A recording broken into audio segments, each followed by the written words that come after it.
Thanks for coming back to the office. Remember, we're going through this book, Lead Pastor, Biblical Thinking in the Church that keeps Jesus in the lead. And we're on a section that's called Attitude, and we're talking about guarding the attitudes in the church. And the last time we talked about ownership. This time we want to talk about relationship. If we think about that we can partner with Jesus, participate with Jesus, meet with him, get his directions, and then move from there, we're going to be a lot better off than if we just think we're doing this alone or that we're doing this with each other without Christ.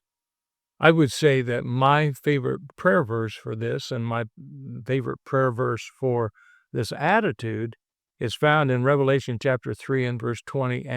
And we know it, don't we? We've heard this way back in Vacation Bible School, but oftentimes we use it to apply to salvation. When it's actually words that Jesus gave to a church, listen to these words. Behold, I stand at the door and knock. You know it, don't you?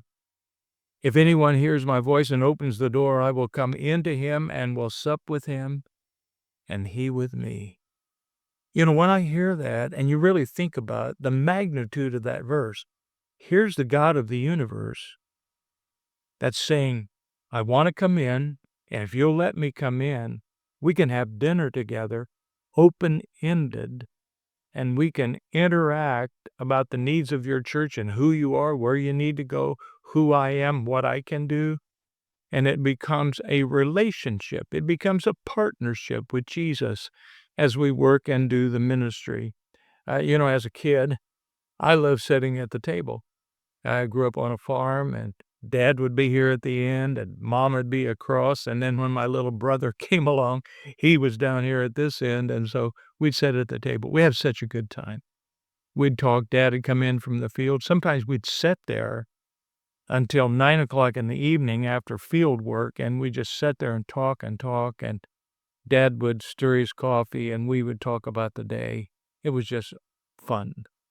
Then I remember when we were raising our children, we'd have them all around our table, and we'd share our hearts. We learned at the table. Here's the God of the universe that's willing to meet us at the table and have a relationship. And I think about us, and we strive so hard and we work so hard, but we just don't stop to nurture that relationship.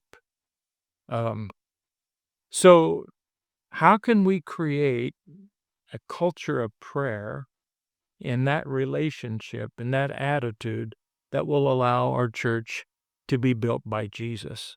I love to say this. I do. The ultimate privilege of a church is to have Jesus at your table. One time I had a dear friend. He was a great teacher that I wanted to meet with him. And I met with him and I spent 5 hours with him on an afternoon. And I asked him all my hard questions about the Bible and theology. And it was just so wonderful to be with this man of God, experienced and knowledgeable in the Bible. And I just think we need to think that way about Jesus. One of the things I think we need to ask ourselves is, who is at this table? When Jesus says, I will come and dine with you, who's really at our table? I made a list. We have God's holy character at the table, and that's where revival begins. We have, listen to this, God's omnisciently accurate evaluation of our family or our church. And all those 7 letters there in Revelation, every one of them says, I know your works.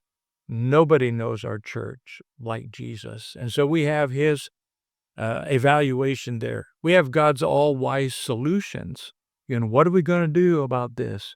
Jesus is at the table. He can tell us what to do. And then he always ends every letter with, like a cheerleader, we have God's promised blessing and reward. And so just let me encourage you to promote the whole attitude of relationship with Jesus in your ministry. So with that being said, I'll leave it at that and trust you to work through this. Remind your church that Jesus is knocking. He wants to be right in the middle of all that you do. Remind them of the table where he will sit with you and enjoy time. And we can come in. I remember we used to have staff meetings where we just came and met with Jesus. And then before you leave, reflect on the good things that the Lord showed you in those prayer times. And so just make that fellowship with Jesus a wonderful time. God bless. It's a relationship.